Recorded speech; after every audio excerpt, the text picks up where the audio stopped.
Hello, welcome back to my channel. This is another video of Black Girl's Guide to Van Life, where I'm going to talk about one of my least favorite topics, which is heating and cooling. And I found this lovely park that has shade. I mean, I did have to come sit in the grass. Let me show you. Look, I'm chilling. You might hear kids because, you know, I am in public at a park and there's kids playing. Really nice in the shade here. Really nice. They have a pavilion over there and I was gonna film in there, but there are kids playing in the pavilion, so let them have fun, right? Right. If you're new to Black Girl's Guide to Van Life, you can look at all of the previous Black Girl Guide to Van Life videos. If you go to the videos or is it playlist? Go to the playlist. There's a Black Girl's Guide to Van Life playlist.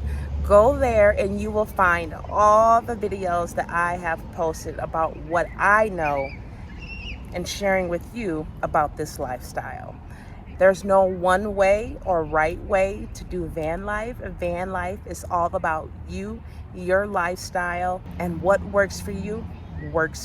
I just share what I know and what I've learned with you in hopes that you might benefit from it or gain some information to help you make a decision or anything like that. Sharing is caring, right? So I just share. So guys, you know, this is one of my least favorite topics, and I say that honestly because I've been battling this, well, maybe not so much the winter, but I've been battling this heat wave. I mean, we can all feel it. This sun is intense, very, very intense. And last summer was bad. I think this summer was just as bad, if not worse, with the heat waves. And next summer, I don't know, y'all. You know, yeah, next summer, oh, I don't want to live the way that I'm living now for next summer without some type of cooling mechanism. I don't know how I'm gonna figure it out because I haven't figured it out yet, and it's been 2 summers. However, there are options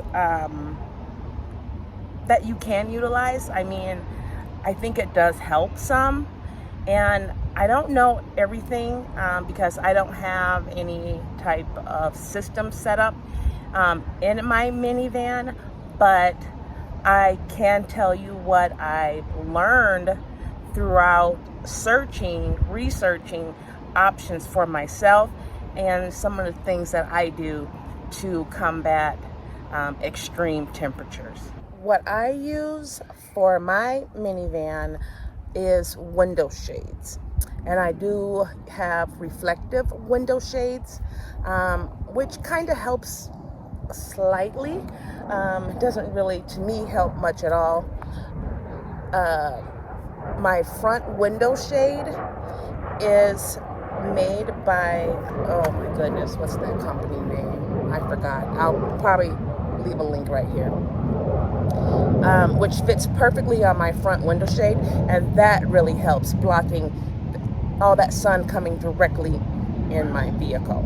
The other thing that I use all the time in the summer, well, I like fans in the winter too, is fans. I have plenty of small, like desk fans. Let me count. 2, 3, 4, 5. I have 5 and 1 in storage. I have 5 small fans for my vehicle. And we'll make that 6 because the 6th fan that I have is actually a mist fan that I got from Walmart last summer. And I do love it. Let me go get this mist fan so I can show you what it looks like. I'm back. This is my mist fan that I have. Now, it comes in handy, especially if you're out walking around, even if you're just in your vehicle, you get hot, it does cool you off right away. However, it does leave your skin feeling moist. But if you have cold water, put some cold water in there, and it's definitely gonna cool you off. And it just has an on and off switch. You can hear it, and yeah, I can feel that. So that's what I have. That helps. And when I mentioned small desk fans, mainly these fans here that I have. Excuse the background noise, there's kids playing. And it's, I have two that's USB and two that's AC. I have these, and I used these last summer, and they work okay, but I'm gonna let you know, out of all my fans, this one here tops it all. This is called Rechargeable Portable USB Clip Fan with Flexible Tripod. Now they said it's battery operated. I don't know where you put batteries at, but I know you can charge it. You can USB port and you can charge it. So even if this is not on, you turn it on and the fan works. But it has a low, a high, a low, medium. This is medium, and that's high.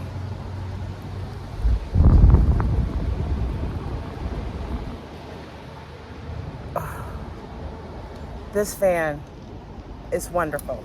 It's a flexible tripod stand, so you can bend the legs to clip on or attach to anything in your vehicle, and it turns always. Love it, love it, love it. It blows cooler air than these, definitely. Okay, so while we filming, I'm gonna let this fan me out. How about that?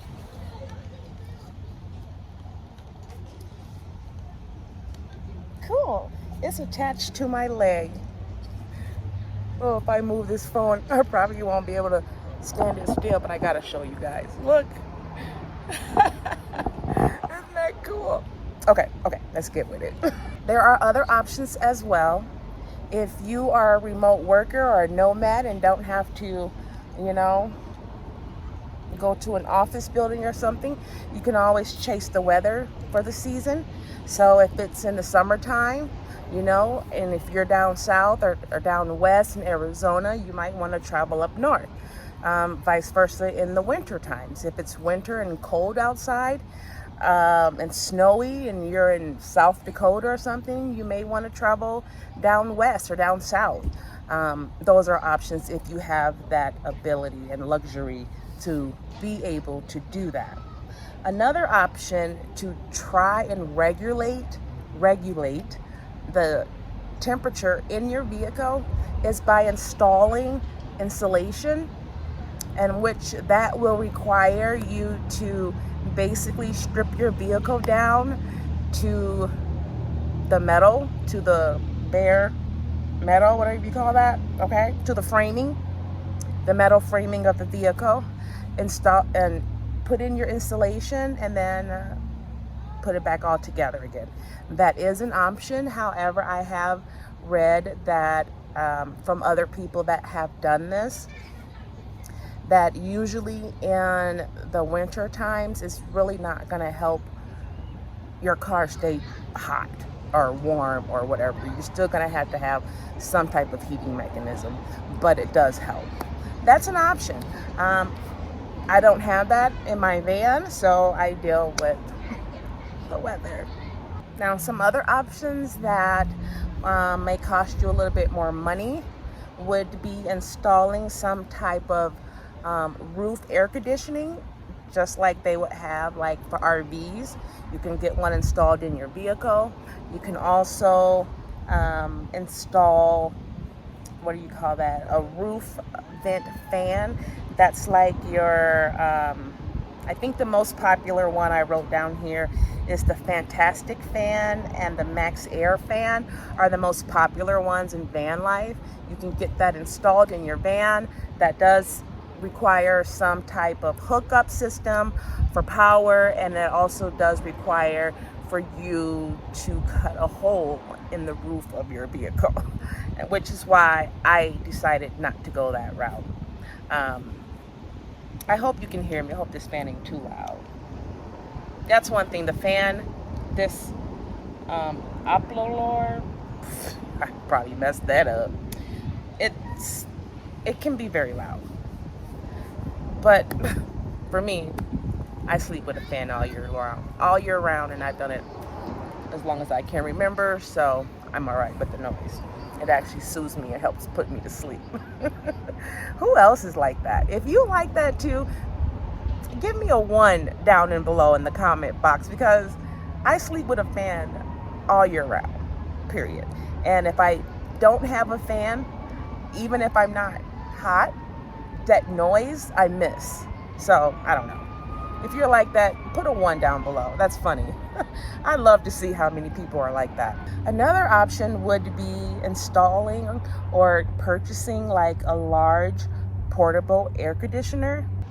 One portable air conditioner that's been going around in van life that I've seen a few people do some reviews on is the Zero Breeze Mark II, and I've seen several van lifers that I follow do reviews on it, and most say that it's a life changer.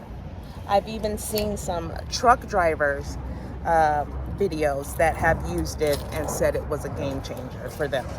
I've seen maybe 2 people did not give such a good review of it.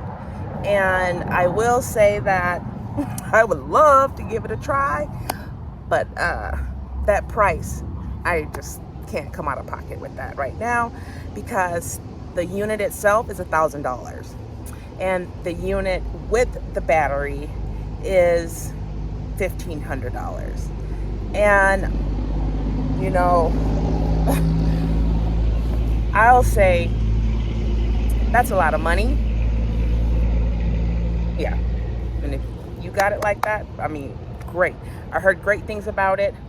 And with that one, I've seen people being able to set it up in their vehicle without having to cut any holes in their vehicle for the exhaust and the air and all that technical stuff that comes with air conditioners. There are other options as well out there.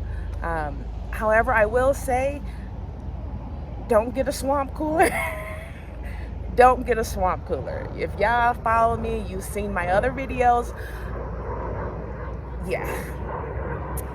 I bought 2. One I gave away. The other one I took back. No. Useless, useless, useless. Now, in Missouri, where it's really humid, I heard those are no good. So maybe if you got dry heat, maybe it works better in those type of conditions. But Missouri, waste of money, a waste of time, and no. Now, when it comes to staying warm in your van in the winter, to me, I seem to be able to do that just fine. If it got too cold, just like if it gets too hot, I'm gonna stay somewhere. If I'm in St. Louis or in any state where I have family or something, you best believe I'm staying at their house, okay? Because your girl cheap.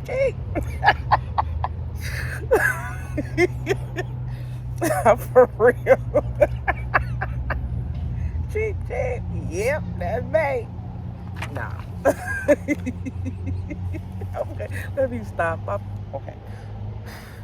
No, for real though. Okay, so for winter, I mean, you can always layer up. You can always get you one of those 0-degree sleeping bags, which really works. really works. Don't underestimate them 0-degree sleeping bags. Let's see. Some people use hot water bottles and stick it under their sheet, their blankets, or stick it inside the sleeping bag with them.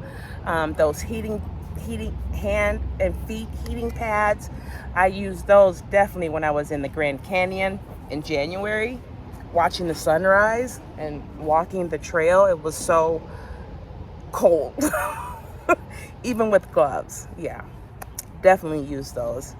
Now I have made other videos, if you can always go back and check, about staying warm in the winter. I got my Mr. Buddy heater, which I put in storage because that thing is huge. And it was too powerful for that small amount of space. So I put it in storage. You know, maybe one day when I get a tiny house or whatever my living situation will be in the future, it'll come in handy. I'm not getting rid of it because it works wonders.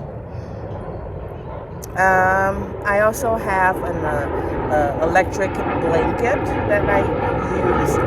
My sleeping bag, I have wool blankets, wool socks.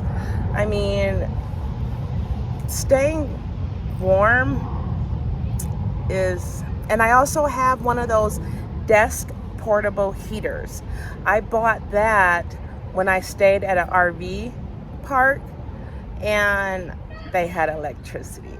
So that worked wonders. Even that little small heater, I kept having to get up in the middle of the night to turn it off and then turn it back on, turn it off, turn it back on, because it would still get too hot. But those work wonders. So it's the summers that I have a hard time dealing with.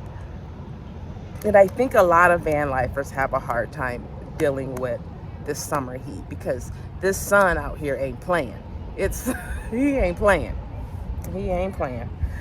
So, I mean, there are options out there. It's just all about understanding your comfortability, your capabilities, your financial budget, your health reasons, what you can and cannot live without, you know. And just remember, with van life, the whole objective is to not live in your van. It's to live outside of your van, to enjoy this beautiful nature, beautiful things that we don't normally get to enjoy because we're so busy with the hustle and bustle of everyday life. At least that's for me. I'm not speaking for everyone. But there are options out there. I wish I can tell you more. I wish I can give you some magical solution, but I don't really think there is a magical solution. I think you kind of roll with the punches and do the best that you can. I know at extreme temperatures, some van lifers will rent a hotel room if they're in a state where they don't have any family members, or even if they, you know, they'll just rent a hotel room. Or I know this one van lifer that I follow on TikTok. She actually lives in Colorado, and she just announced that she got her an apartment for the winter because she has to be here, and she knows that Colorado may have some really cold winters. So instead of her dealing with that, she went and got her an apartment. You know, maybe a 6-month lease or something. I don't know what her arrangement is, but she said it was temporary, just for the winter. I mean, you know, don't suffer your life just to live in a van or a vehicle or anything if you're struggling with temperature control. You know, and if you got it all figured out, great. If you can deal with it, great. Remember, live outside your van. Don't live in your van. So if you have any tips or suggestions for this community here and for myself, please share that information in the comments down below.